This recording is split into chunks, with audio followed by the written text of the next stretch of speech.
And to break down the news on the threat from North Korea, we're joined here by Clare Lopez, the Vice President for Research and Analysis at the Center for Security Policy. So Clare, today, President is once again warning North Korea, and he was thinking maybe it's not strong enough. Do you think his rhetoric makes things worse? No, definitely not. I think that with this regime in Pyongyang, they need to be put on notice that this president, President Trump, is going to take decisive steps to protect the United States and as well our allies in the region, certainly Guam, whose citizens, whose population are American citizens. I think that the Kim Jong-un regime in North Korea is playing a brinkmanship game. They need to know that the United States and this president are going to draw a line and that they will not be able to pose an existential threat to the United States with their nuclear missiles. We know North Korea likes to talk a lot and send out threats, but as a security expert, how serious do you think the actual threat is from North Korea? It's very serious, and we need to take it that way. They have already demonstrated a capability to launch intercontinental ballistic missiles with a very long range, possibly to reach even continental United States. They've also done multiple nuclear tests with warheads, so that we know that they have that part.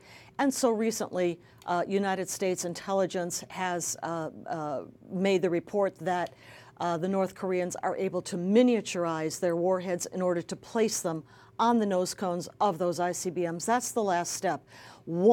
Just one of those getting through our defenses with an EMP, electromagnetic pulse weapon attached, means the end of the United States as we know it.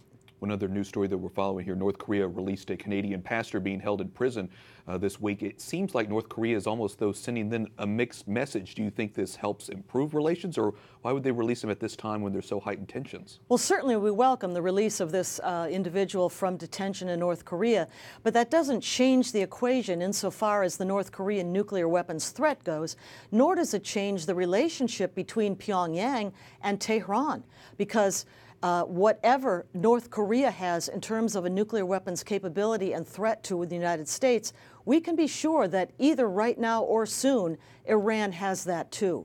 So keep that in mind. And even if the Pyongyang regime is rather earthly bound in its desire to survive, the Tehran regime is connected to a millennialist eschatology, the 12th Imam, the return of the Mahdi, and all of that, that argues for a little bit less of an earthbound